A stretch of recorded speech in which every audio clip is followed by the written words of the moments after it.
Yo, what's up everybody?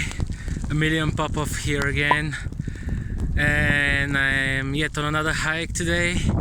You know the drill already, I'm not gonna walk you through it again. There's no point of doing that.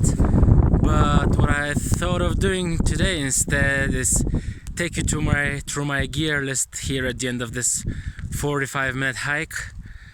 I am midway up the mountain and it's snowing. It's been snowing since this morning, so I'm up for some fresh turns in the early afternoon. Let me turn that camera around and I'm gonna walk you through my gear and everything I take in my backpack for a hike like today's. And also I'm gonna talk to you about my new board as well and my first impressions after 3 days of riding it, so to say. There she is, my 2019-2020 Jones Mind Expander 154.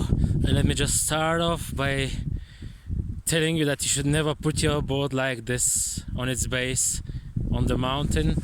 You should rather keep it like this on its bindings so you don't risk it slipping away from you and chasing into the woods. I decided to pair my new board with my really old Forum Faction bindings, and I gotta say they're actually great.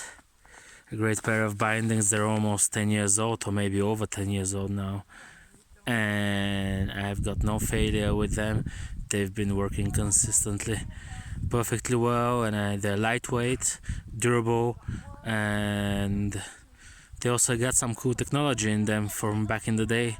I gotta say Forum was on point with board and binding production back then, before they got bought by Burton. And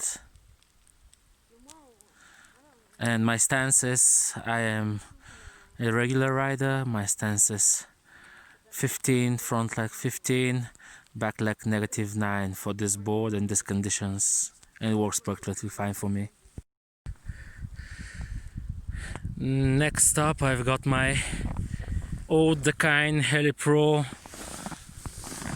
backpack. It's 20 liter.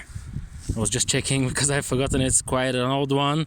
It's due for a change, but it's held up really nicely for the past 4 or 5 years I've got it now.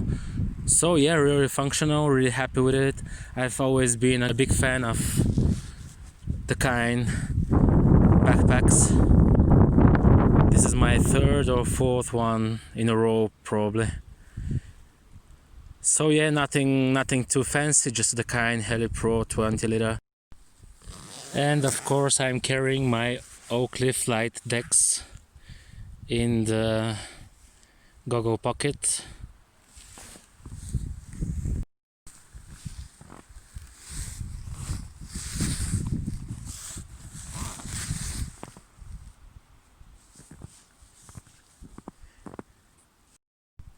A quick run through what I carry in the backpack itself. These are my crab grab mittens, of course my Sandbox Classic 2.0 helmet, a tiny bottle of water. I recommend using a reusable bottle, but I didn't have one. I forgot mine at home, so I've been refilling this for the past week. A knee pad because I've got an injured left knee. I've got an old injury. A balaclava, just a simple one, nothing fancy, a simple balaclava.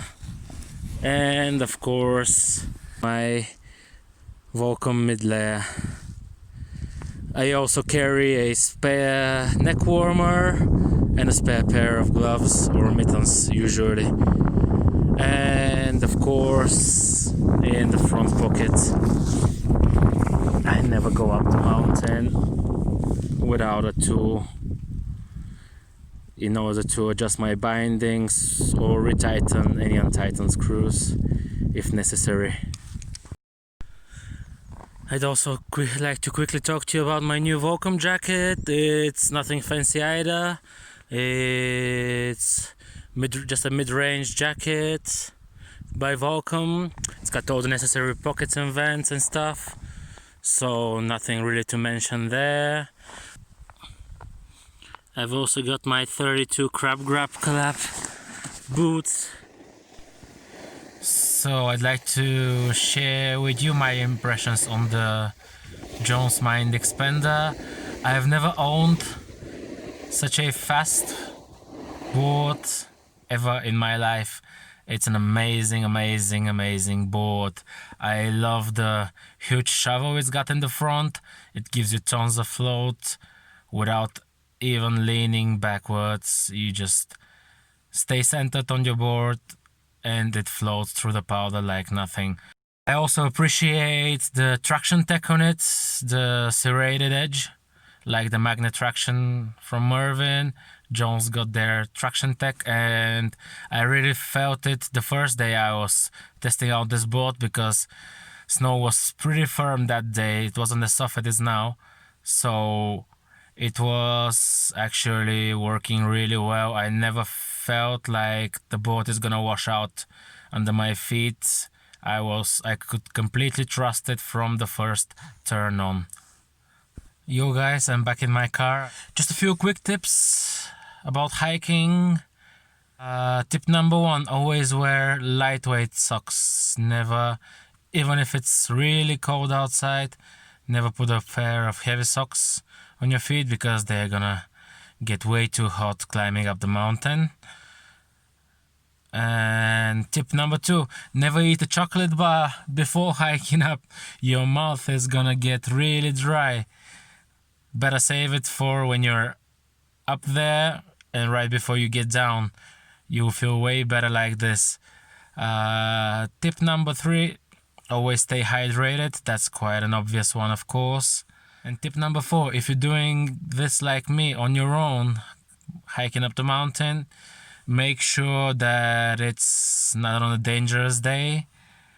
Today was snowing, but the conditions were actually pretty alright. It was cold, but there was a good visibility, and there was a lot of people hiking up the mountain as well. And always, I can't stress this enough, keep your phone fully charged before you get up there, so you can call somebody in an emergency. That's it from me. See you in a new video soon. Cheers, bye.